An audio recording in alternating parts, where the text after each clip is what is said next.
Let me go ahead, and I do have a PowerPoint I'm going to share with y'all. So can y'all see that now? Okay. Yep. The picture, I am going to talk about lament psalms today, as Grace mentioned, and I found this picture. Hold on just a second. Okay. I found this picture. This lady that drew it is Lucy Adams. And if you're interested in this, she has her art online, and it's called lucyadamsart.com. And I found this really interesting. So I want to just take a minute to look at this, because I think that art and music can speak to us in ways that words can't. So kind of just observe what she's done with this painting. So look at her use of colors, and look at her use of darkness and light. It's interesting how she has light that's coming from the top, but it doesn't quite reach the person of the form that's down in the bottom of that hole. But she's got this reflection of light around. And then look at even her texture on the rocks. So there's a lot that she's doing, and paintings like this can evoke a lot of emotions with the light and the dark and the depths of her colors and the choices that she's making. So I liked this picture, and it's going to be on all my slides, because I think it does what Hebrew poetry does for us. So in the Bible, we have a lot of prose, but the Psalms are poetry. And I'm assuming that probably Dr. Webster talked with y'all about that last week. So as you study the Psalms this summer, I would encourage y'all to look for the pictures that they paint and the words that they use, because they are painting pictures, and they're more powerful that way. And they also speak a lot about emotions. So there's something very powerful about Psalms because of that they are poetry, they're not prose. And this picture, she is portraying the idea of the pit.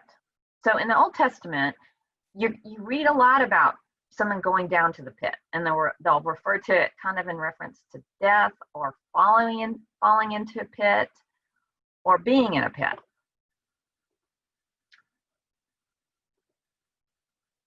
I'm trying to figure out, I'm doing a screen share, and I'm not sure how to make it.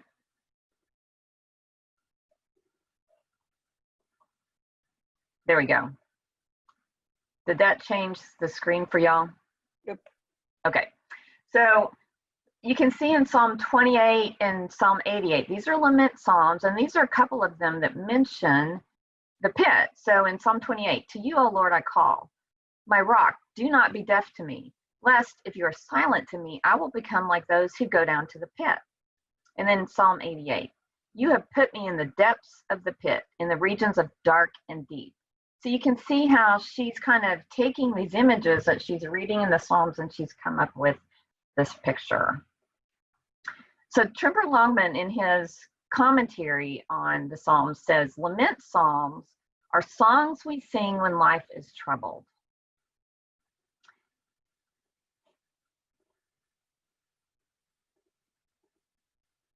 So these are some of the verses that are in some of the lament psalms. And lament psalms express grief and pain and confusion and hurt. So you can see these questions of how long. That shows up in a lot of the psalms. And they say things like, have you forgotten me, God? How long will you just look at me in the situation I'm in? Have you forsaken me? And of course, that one we hear echoes of Christ on the cross. And every night I fled my bed with tears. And by day, I cry, but you don't answer me. And my pain is ever before me. So in a lot of these lament psalms, there's this idea that this has been going on for a long time. They're crying out to God, and they're not getting, they're not hearing from him.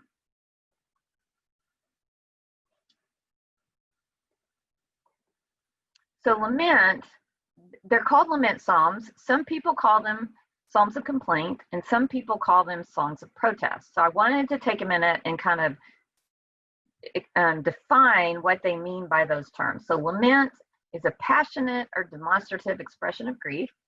Complaint is an expression of grief. Dissatisfaction, pain or suffering, and protest is a strong complaint expressing disagreement, disapproval, or opposition. So the question is it okay to voice our laments or complaints or protests to God? Or does the New Testament teach something different? So we know the psalmist did this, but now that Christ has come and we have the New Testament, so we have in James, consider it great joy, my brothers, whenever you experience various trials.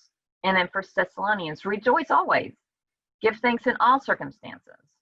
So what is proper lament and what is improper lament?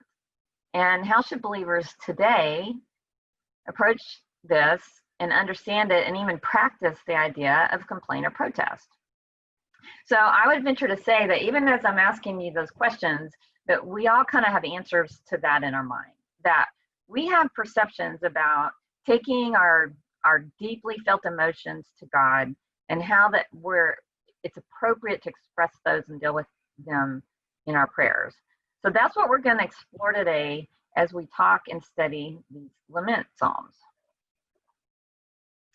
So the type of psalms, and this is what y'all are going to be exploring this summer.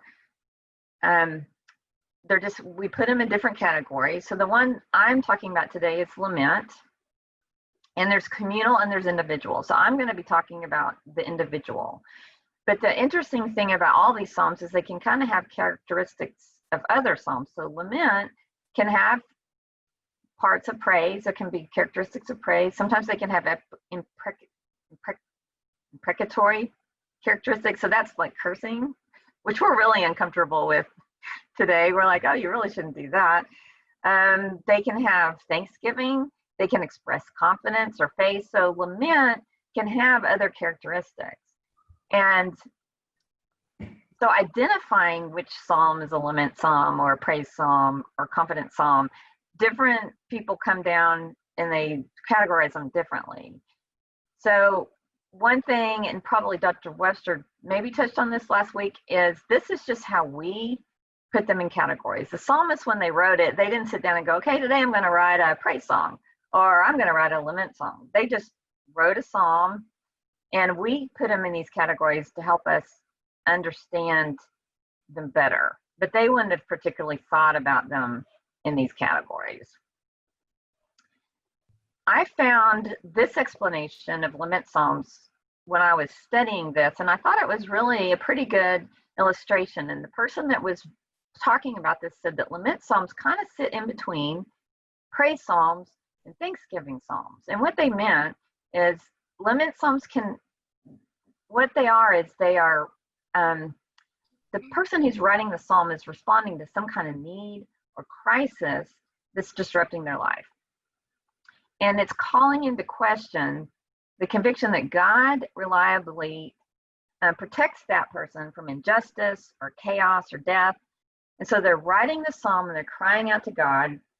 But sometimes in that psalm, they're going to look back and they're going to see that God at some point in their life has acted and has come to the rescue, has pulled them out of the situation, has been faithful to them. And so they're going to see that and they're going to praise him for how he's acted in the past. Other times they're going to look forward and say, because of that, or maybe just because they know of God's character, they're going to say, I know he's going to act. I'm going to call out to him. I'm going to ask him to listen to me, to act on my behalf. And I know that he will, because I know God's character. So I'm going to praise him. I'm going to thank him, even though that hasn't occurred yet.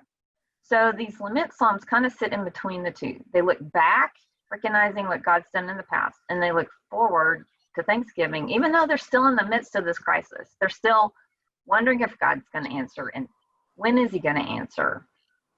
So they kind of sit in between those. And I thought that was a pretty accurate description of what these psalms are. So G.B. Lester, he describes these psalms. He says, lament psalms gaze unflinchingly at the present reality of pain and at God's apparent slowness to act. And then Brueggemann says,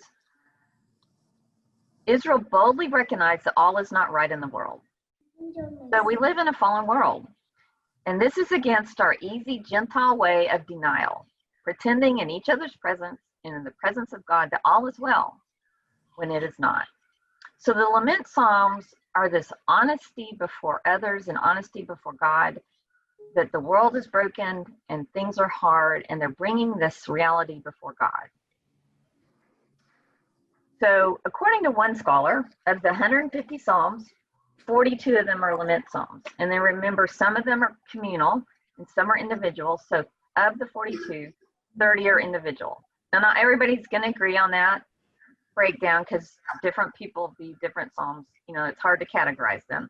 But this one person, this is the ones they listed as lament psalms. So it's quite a few, really, when you think about out of 150, 30 of them are people in hard circumstances, usually having been there for a while and wondering if God's listening to them, if he's paying attention at all, if he's going to answer and respond to their situation.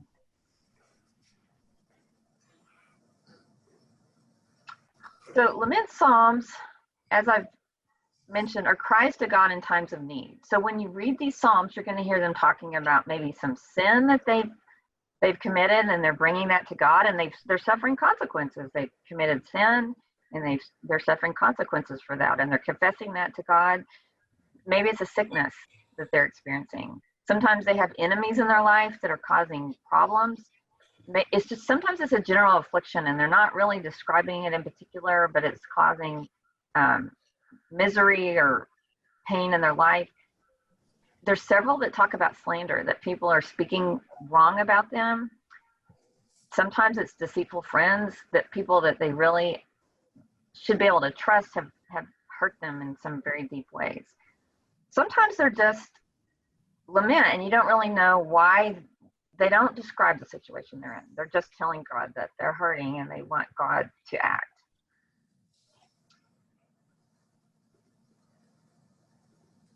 So they also express emotions. And this is where I think these psalms are very valuable, because you hear them talking about being lonely, about their anger, about feeling alienated. So they talk about feeling alienated from friends and from family. They talk about being, about grieving.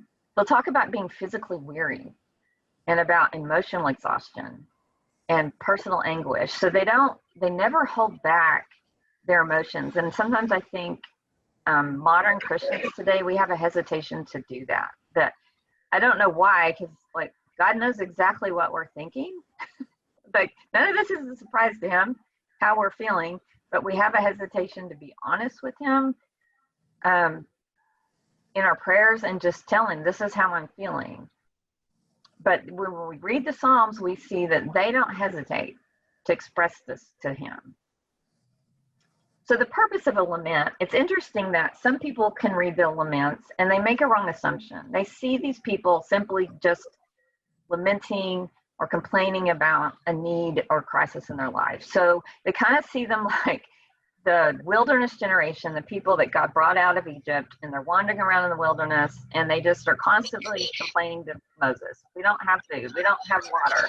We wish we were back in Egypt, just complaining. This isn't what they're supposed to be doing. They are, if you want to use the word complaint, and some people do call it that, they're lamenting, they're complaining, they're protesting, but the difference is they are coming to God with that. And what they're doing is they're asking him to do something about it. So the fundamental purpose is to obtain God's help. So it's significantly different than what the wilderness generation was doing as they wandered in the wilderness. These people say, yes, there's something really wrong in my life and I don't like where I'm at and I'm in pain or I'm hurting or I'm grieving, but I'm going to the one person who can do something about it. So it's great faith, even though these laments sometimes can strike us on how bold they are. They're going to the one person, the God, who can pull them out of it, who can heal them, who can put salve on their wounds. So they're really great.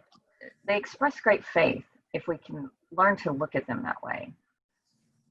So in the psalmist, they often have these protests and these pleas. And it's interesting that they're very unapologetic And they're very, they use these imperatives. So in their protest, you'll see them say things like, how long? And have you forgotten me? And why have you forsaken me? And they're very descriptive. My bones waste away. And then in their pleas, these are all imperatives. So deliver me, answer me, don't be far off. They are boldly asking for God's help, and they're asking him to act on their behalf. They don't hesitate to call out to him and say, here's my situation, and you're the one I know to come to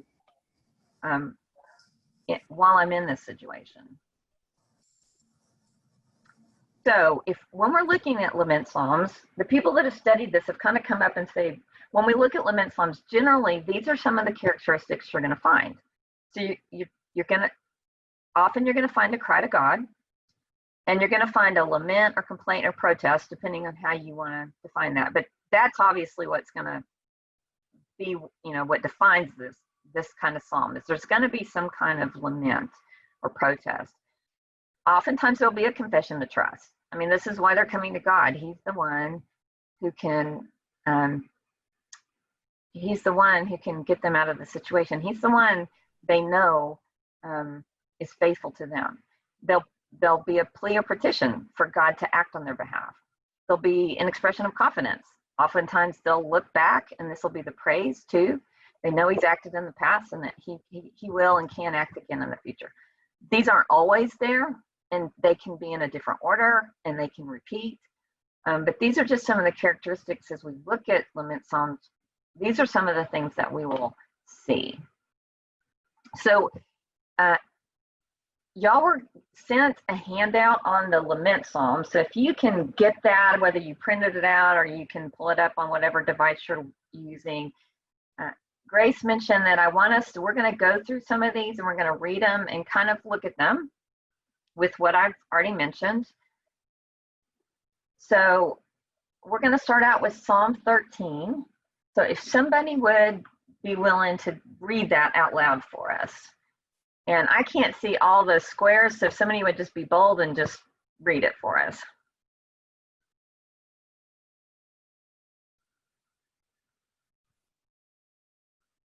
How long, O Lord, will you forget me forever? How long will you hide your face from me? How long must I take counsel in my soul and have sorrow in my heart all day long? How long shall my enemy be exalted over me? Look at me, answer me, O Lord my God. Enlighten my eyes, lest I sleep the sleep of death. Lest my enemy says, I have prevailed over him. Lest my adversaries rejoice because I am shaken. But I have trusted in your steadfast love. My heart will rejoice in your deliverance. I will sing to the Lord because he has dealt bountifully with me. Good, thank you. So in Psalm 13, we see in the verses, the first two verses, we see the protest. So he's coming to God and he's saying, how long? And notice how many times he repeats that. It's like 4 times. It's like, hello, God, I'm here and I have been here a very long time. And the first part, it says, will you forget me forever? And then in 2, it says, I have sorrow in my heart all day long. So this person is talking about something. This isn't just a bad day or a bad week. This, whatever's going on with them has been going on for a long time, and they're talking to God about it. It's like, this is a long time, Lord. Are you listening to me? And then there's a plea. So in verses 3 and 4, and notice how he's talking to God. Look at me, answer me, enlighten me. So this isn't what we would kind of consider polite speech. I mean, he's just crying out. He's like, hello, I'm here. This is really hard. And notice, though, it's interesting. He doesn't tell God what to do. He's not saying, oh, okay, so here's my problems. And if you would just I need more money in my bank account. And if I could have a better job, and I don't really like where I live. And that friend that's always, he's no details. He's not telling God how to answer the prayer. He's just saying, look at me, answer me, enlighten my eyes, don't let me die. So it's interesting. He's simply asking God to act. And one of the people that I was reading when I was studying these lament psalms made the observation that we tend to want to tell God how to answer our prayers. You know, he's God, like he can handle that, but we want to like fill in all the details for him, like he doesn't know like the best way to answer our prayers. The psalmists are much more simple. They're just like, hello, I'm here, answer me. Somehow we're kind of uncomfortable with that. Like that's just too direct. We want to kind of say it nicer, like, dear Lord, I'm kind of having a hard time. But then we want to tell him how to fix it. The psalmists just say, answer me, look at me. But they leave it up to him how he goes about it. So it's kind of an interesting difference between how we as Christians today talk to God and how they did then. They had more trust in how he did it. That, you know, that was up to him. But they just wanted him to act. And they trusted that he would. And then you notice in the last part, verses 5 and 6, he moves to this confidence. And he's thinking back, I have trusted your steadfast love. So the interesting thing is, and notice in 6, he says, I will sing to the Lord. He has confidence God will answer, but God hasn't answered yet. So he's looking back at the past. He knows God has been faithful to him. And he's trusting that God's going to answer. But he's still in this mire, you know, he's still waiting. God hasn't answered yet. God hasn't pulled him out of it, but he's expressing confidence that I know your character, God. I know you're going to answer me. I know you're going to hear me. So he falls back on this trust in God's character. So you're going to see this in the Lament Psalms a lot, is this realization of this God I'm calling on that sometimes feels like he's not listening to me. When I think about it, he's listened to me in the past, and so I know he's listening, even though right now it doesn't feel like he is. Okay, let's go ahead, and if somebody would read for us Psalm 3.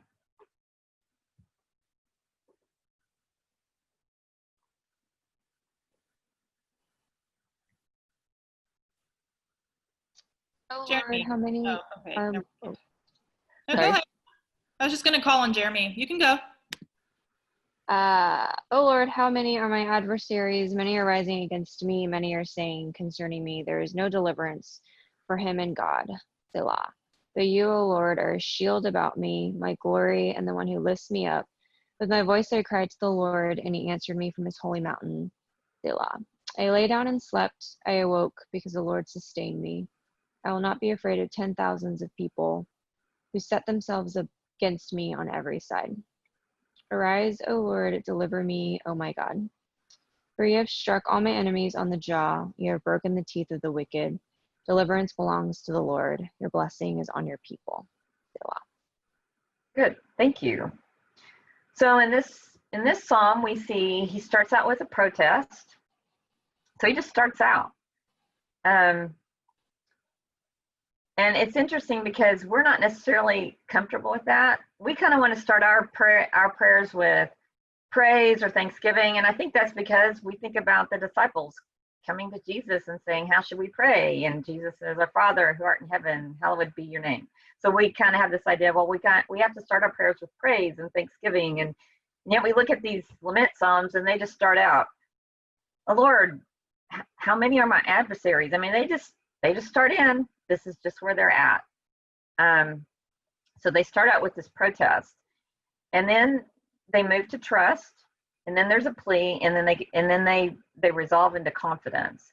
So it's interesting that in the protest, somebody's telling the psalmist that there's no deliverance. God's not going to deliver him. And then in his trust, he says, but God, I know that you do, that this is what you do. You do deliver those who trust in you.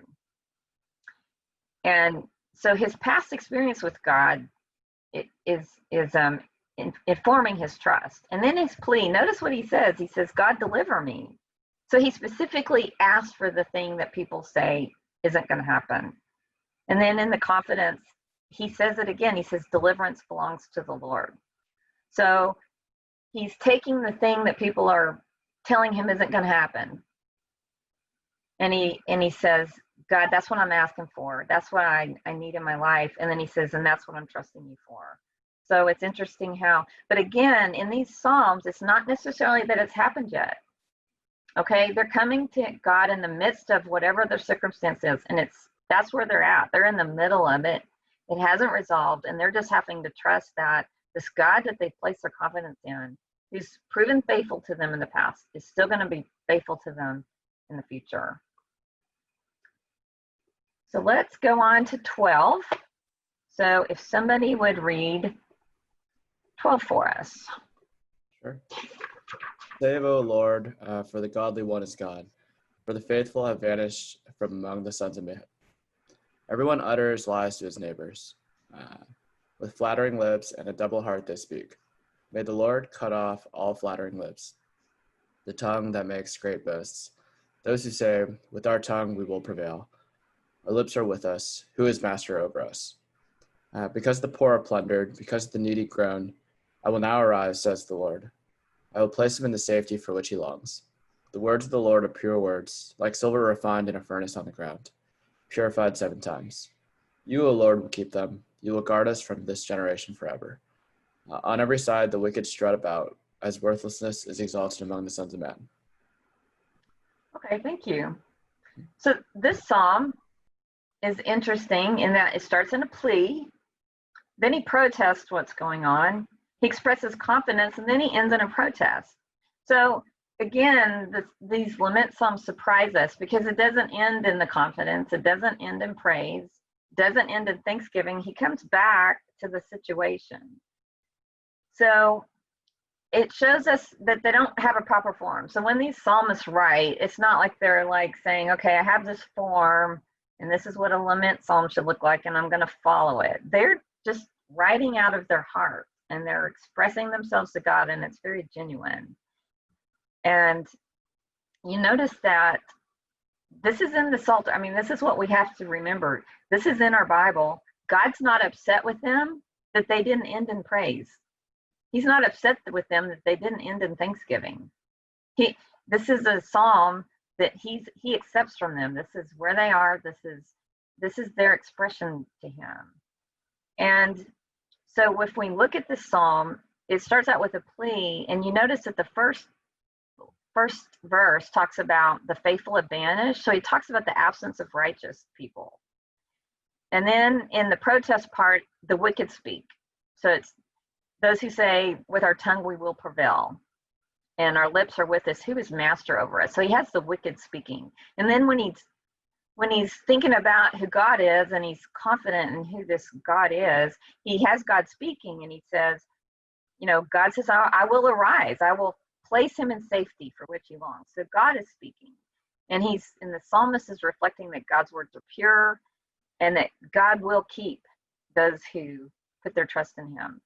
But then he goes back to this protest. He's looking around. I mean, we live in this fallen world, and it's like, but wait a minute. I'm looking around, and there's this presence of the wicked. So he starts his psalm noticing the absence of the righteous, and he ends it noticing the presence of the wicked. I mean, he's just in the middle of this situation. And so God's completely aware of this. And the fact that this psalm is in our Psalter, that it's in our Bible, it's like it's okay to be real with God because he knows this situation anyway. We're not telling God anything he doesn't know when we express this. So Villanueva, on his commentary, makes this, it's interesting. He was looking at the Psalms as a whole. So he read them all together, and he said, Psalm 1 declares that the righteous and the wicked stand on opposite side of extremes in terms of defining the better life. The former, so the righteous, prospers, while the latter, or the wicked, perishes. So that's Psalm 1. If you go back and look at it, you'll remember it. Talks about the righteous, you know, God prospers them, and the wicked, they perish. But then immediately after this assertion, however, we read a series of Psalms, which when read together contradict the truths claimed in the introduction of the Psalter. So in God's plan, the righteous should prosper and the wicked should not. But we look around life and we're like, well, you know, I'm looking around and looks like the wicked are doing pretty good. So hello, God. This isn't really making a lot of sense to me. So this is what the psalmists are just looking, and they're just expressing, you know, the reality of living in a fallen world. And sometimes that impacts their life personally. So Psalm 55, we're not actually going to read that one out loud, so y'all can breathe a sigh of relief that nobody has to read that really long psalm. But we're going to look at the parts of it. This one's interesting in that there's a cry, and there's a protest, and then he makes a plea, and then he goes back to protest, and then he expresses trust in God, and then he goes back to protest, and then he expresses trust again. So there's obviously, there's three points in this psalm where he's expressing protest to God. So he's obviously really struggling with situations in his life. And the interesting thing is he's apparently struggling on two fronts. So if you look at verses 2b and 3, it says, I am restless in my complaint and I moan because of the noise of the enemy, because of the oppression of the wicked, for they drop trouble upon me, and in anger they bear a grudge against me. So in this first protest, he seems to be talking about people that are just his enemy, that do things to oppress him, that cause him trouble.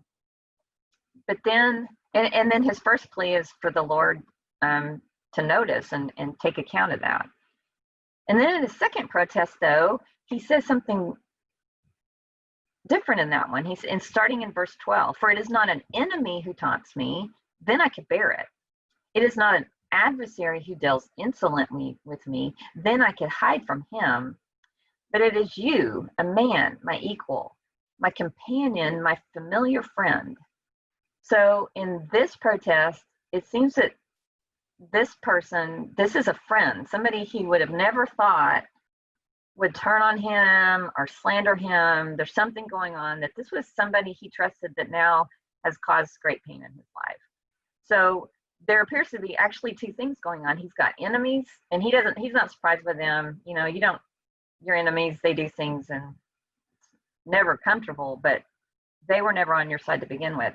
But then the second protest reveals that here is somebody that he would have never expected to cause him pain is now causing him pain. So there's two things going on here. And this is a reflection of life, that often we struggle with more than one thing, that it's rare that we have times in our life that there's only one problem in our life. And so that's kind of that saying, when it rains, it pours. Sometimes it kind of feels like, well, things are going wrong and everything seems to go wrong at the same time. And so this psalm kind of is reflecting that. And sometimes one struggle will lead to another struggle. And he's just expressing this to God. It's just one thing after another, and he's kind of caught up in this. But you'll notice he cries out to God, and then he kind of talks to God about what's going on. Then he makes a plea, because this is the God, this is who can make a difference in his life. And then he talks about what's going on. He's protesting again. But twice he returns to this trust, to this idea that, okay, in the midst of this, nothing's changing. I'm still living in this mire. I'm still living in the mess. But God, I know you're the one that knows what's going on, and you're the one that can change it. So these lament psalms, even in the midst of their pain, they're crying out to the God who can do something about it. So the next one we're going to read, and we are going to read this one. This one's a little long. It's not as long as 55, but it is the longest one, and it's the last one we're going to read. But if somebody would read for us Psalm 88.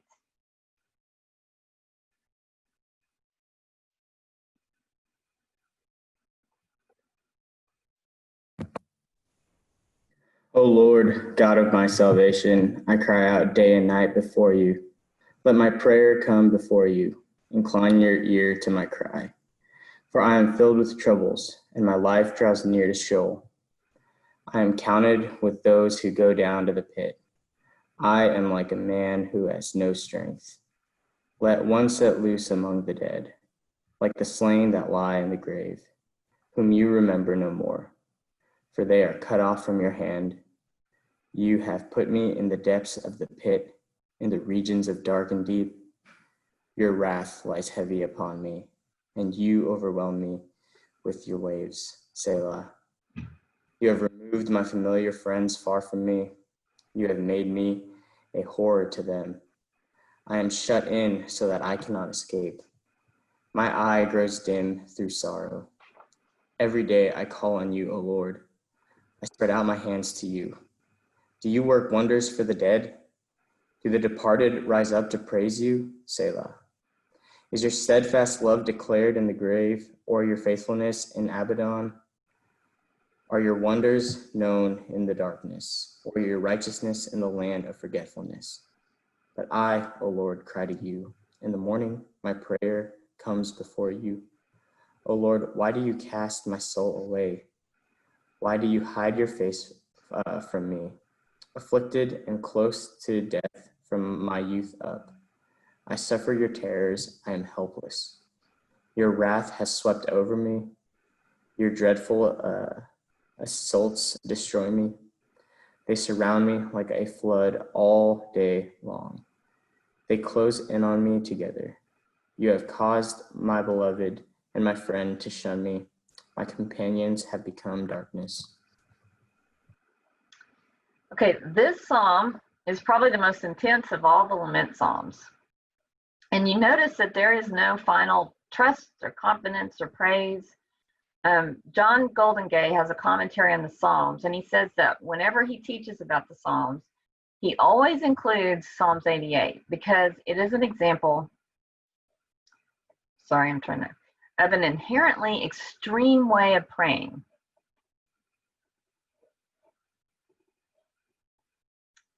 And he goes on to say, it is extraordinary that this person keeps praying at all. The psalm is an expression of extraordinary faith. Villanova says in contrast to the instant shift from lament to praise, influenced by the quick fix culture in which many today have been brought up, these psalms point to the way to a road which can sometimes be long. Restoration and deliverance do occur, but it is not always immediate. For some, it may take months, for others, years, and even a lifetime. So it makes me think about people that maybe have lost a child, or they're dealing with a disease that they're not going to survive, or a family member is dealing with a disease they're not going to survive. Or it's somebody that's been married to somebody forever and they lose that spouse. That's the kind of difficulty that you don't just, go through this for a few months, a year, and then it's okay. Then it's like, you know what, I'm over that. My grief is done. The hardship's over. You're still going to have those moments of intense suffering and intense grief. It's a long, long journey. And so this psalm kind of it has that ability to express some of that pain that people that are on a journey that's not a short journey, that they experience. So the question is, if we returned our question at the beginning, is it okay for believers today to voice our laments, complaints, or protests to God like the psalmist did? And I think if we're honest, we kind of find these psalms a little bit shocking because they're really bold and they tend to be demanding.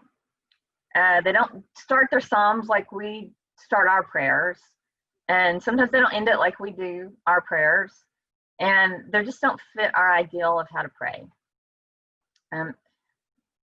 The professor that I had for Old Testament poetry that I learned the Psalms from, that I particularly learned how to understand the lament Psalms from, Dr. Chisholm, talked about that ironically, honestly unloading our anxiety upon God through petition and lament may be an important step in gaining the joy about which the New Testament speaks. In other words, we may need to go through this lament process that these Psalms express to get to the joy that James and 1 Thessalonians talk about, because denying or ignoring our pain sometimes prevents us from even being able to work through it. And so Chisholm goes on to say, these inspired prayers are God's permission slip to be honest with him. And I really like the way he said that. He goes on to say, and I think this is really significant, so I'm just quoting what he wrote in a paper. He said, of course, if God gives you and me such permission, we need to allow and even encourage others to be honest with him as well. When someone is in deep despair, our immediate response should not necessarily be a pep talk loaded with theological truisms and cliches which deny the reality of pain and suffering. Instead, our response to the suffering of others should probably take two forms.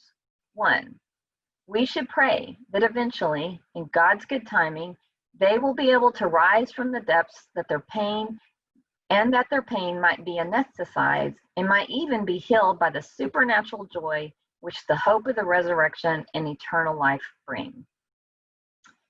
And two, until that day comes, we should, as instructed by Paul in Romans 12, and illustrated by Jesus at Lazarus' tomb in John 11, weep with those who weep, and try, as much as possible, to appreciate the intense pain they are experiencing.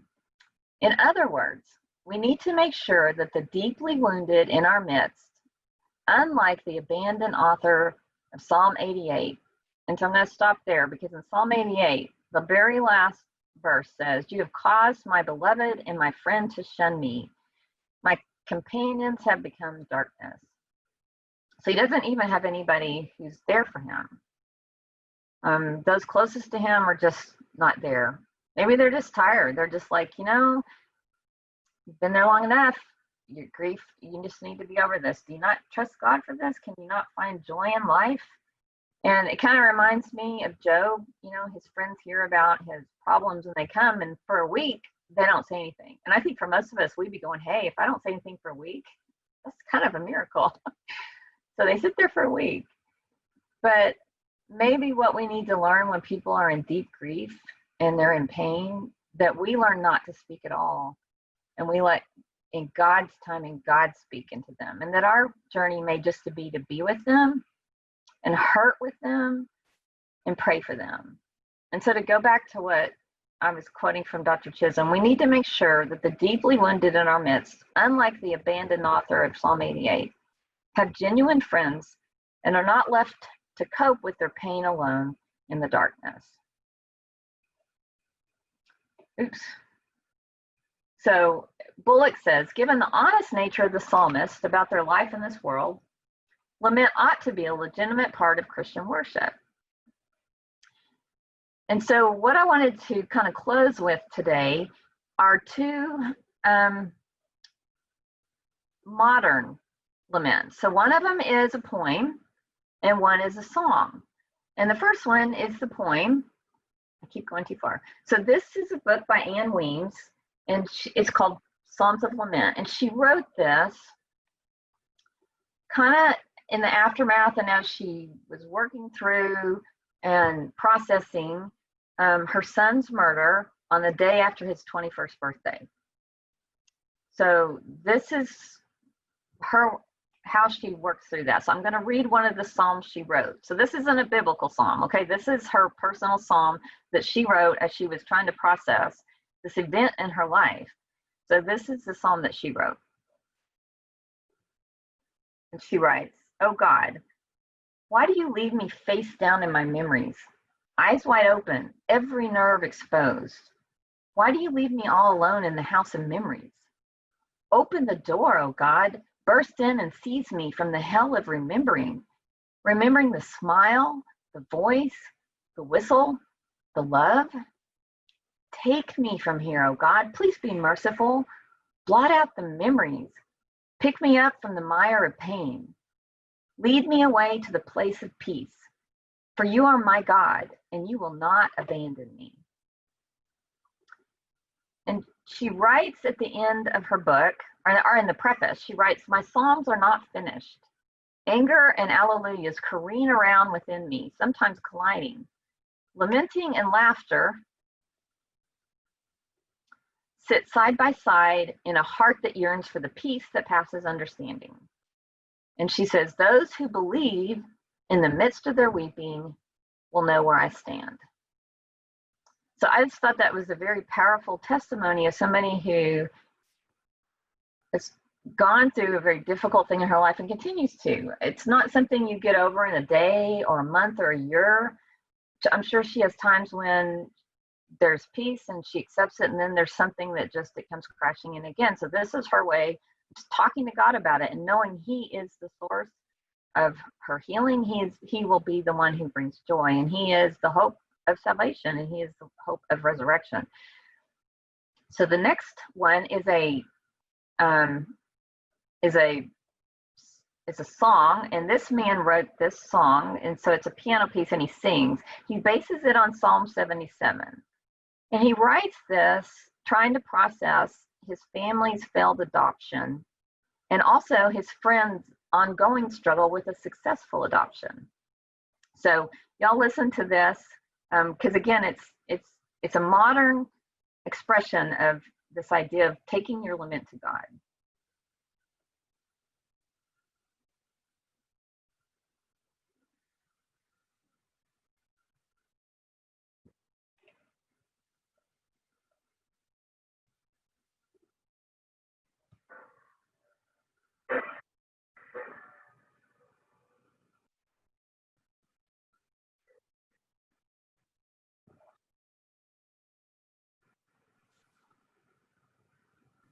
Robin, are you sharing sound?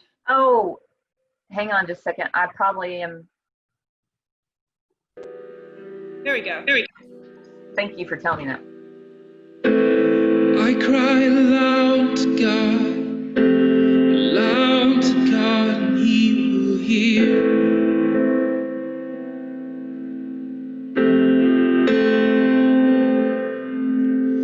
In the day of my trouble, so I reach out to seek you, Lord.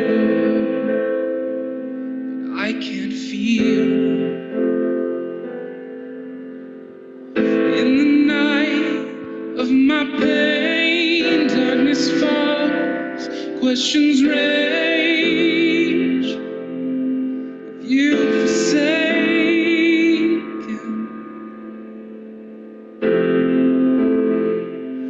God, have you left me?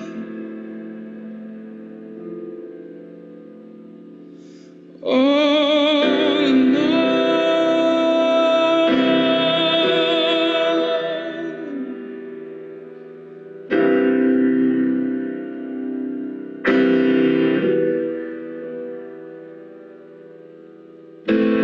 You keep my eyes from sleep, so troubled cannot speak a word.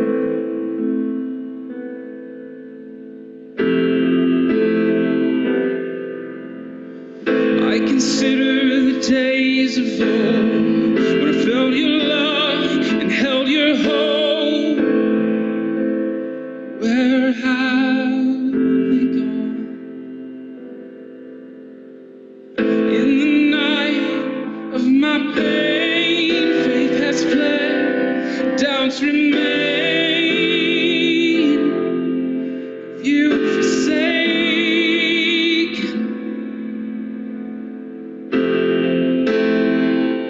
Oh God, have you left me?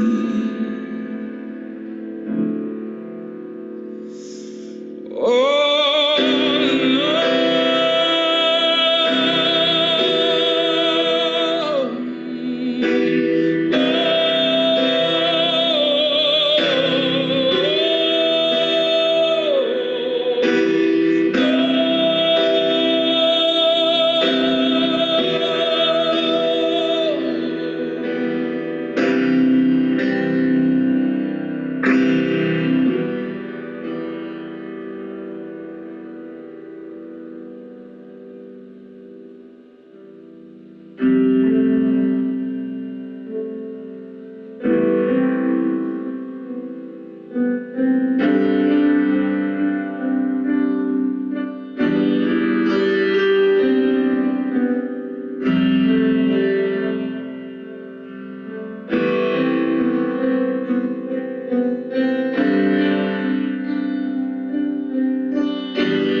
ways, oh God,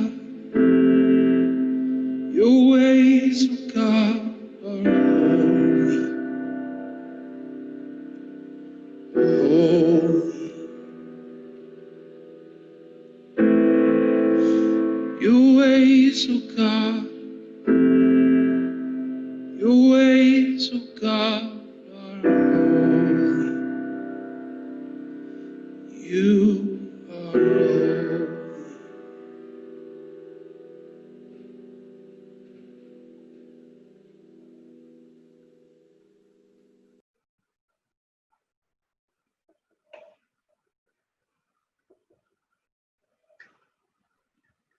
So I wanted to end with that. I thought both of those are real powerful testimonies of how believers today can lament, can express themselves in situations where we live in a fallen world and we struggle with things, and they're expressing genuine emotions. Sometimes they're still in the midst of that, but they're trusting the God. They look back and they see his faithfulness, and they can look forward and know he is faithful and he is the one they can trust. And so the two things I would leave with y'all is the laments encourage us to be honest with God, that we can do that we can express our deepest emotions, our biggest fears, the difficulties in our life, and he's not surprised. He knows this anyway. These give us permission to do that, and they encourage us to, and even in the midst of us, to remember he's been faithful to us in the past. He'll be faithful again, even if we're in the pit and we cannot see even a little bit of light. There's been others that have been there before us. But I think the other thing that it encourages us, that why I spent so much time kind of quoting Dr. Chisholm's work, is that I think it encourages us to be patient with others around us when they are in that pit, when they are in the midst of grieving or in a crisis, that we walk along beside them and we pray for them and we hold their hand, and we don't hurry them along that process. That sometimes it's just the process, and we need to hurt and grieve with them, and that they don't feel abandoned and they don't feel alone in the process. So I think that's what the lament psalms give us, is that permission that we are in a broken world, and sometimes we experience that brokenness, but it also gives us that picture that she painted. There was light in the picture. We can't always see it, but there we have that faith that it's there and that God is there even in the midst of all that. That the psalmist was just protesting and crying and didn't show any confidence or praise to God. Is there a point where we are, I guess, crossing the line into sinning, that we do not trust God, or that we lose our faith? Yeah, that's my questions. It's a good question, and I think that's why we find these lament psalms challenging, because we do want them to always come back to that, right? We always want to see the confidence or the praise expressed at the end, but that's why I showed y'all Shelver. Well, that just wasn't there. They're in the midst of their crisis, and they're not expressing that. So honestly, we have to kind of just take that on an individual level. I mean, I can't answer that for anybody else, but I think what this tells us, I kind of made that point when I was going through some of those, especially Psalm 88. That's why people find that psalm so fascinating. It is in our Bible. God didn't find that sinful that it's in there. Now, there's some things in the Bible that it's a story, and just because it's in the story doesn't mean it's okay. David sinned with Bathsheba. That's not okay. The fact that this psalmist doesn't end on praise or confidence, I don't think that is an indictment on the psalm. I think that's just an expression of where the psalmist was at their point. Now, if somebody walks away and they never come back to God, then that's a problem. I think if that's just where you're at for a point in time, I think that's being honest with God. So I think it's a good question, T, but I think that's why we need to be in community. This is why it's so great that y'all are still meeting, even though it's virtual and it's not like it would be if you're in a classroom together. So even though I made the point we don't want to hurry people along. Just the fact that you're with somebody when they're grieving. Okay, you can pray for them. And your prayers can be effective in them not losing their faith and not losing their confidence. So I think we have to be an encouragement that way. So yeah, I think we can individually go too far and eventually lose that side of God being a part of our life. But I think even solid, mature Christians can have moments in their life where they can't see God. Their grief is so deep. It doesn't mean they're sinning. I think that's just a reality of life. And I think God knows that. I don't think it means they've lost their faith. It just means that grief is so deep at that point, all they see is grief. So that's where we need our community around us. That's where we need people with us, grieving with us, praying for us, because we just can't see it at that point. So that's why I think Job's friends, at first it's such a beautiful picture. They come and they sit, but then they talk. That's the mistake they make. So I think our job is always to pray, to be there, to be present. That's an amazing ministry, to always be present. Never underestimate the ministry of presence.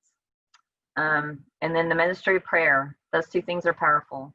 So it's a great question, T, and I do think we can go too far, but I think at times it's just the reality of living in a fallen world and dealing with grief and death and sickness. Does that answer your question? Yeah. Thanks. Mm-hmm. Like, instead of saying like David or whoever the psalmist is complaining, can we say that they are expressing the real life? Because for us, like, we will understand complaining as a negative like thing, because like we don't want to be surrounded by friends who are complaining all the time, right? So I think, can I understand it? Instead of saying he's complaining, he's expressing the truth, the real life that happened, but not trying to interpret it, the things that happen in a negative way or anything, just say the things out. No, that's a good observation. I do think we have to be careful of the words we use. So that's why that's why I gave that list. So some people call it lament, some people call it complaints, and some people call it protest. Because in our minds, like you said, for some of us, to complain is a negative thing. Because that just means you're whining and never happy. So I don't think that's what the psalmists are doing. I don't think they're the wilderness generation. Just, we don't like this food, we never have water. They're not complaining. It's exactly what you said. I think you said that really well. They're just talking about what is going on in their life, but they're going to the one person they should. So they're not talking to their friends, or they're going to God, who's the person they should be talking to. And they're just telling him how it really is.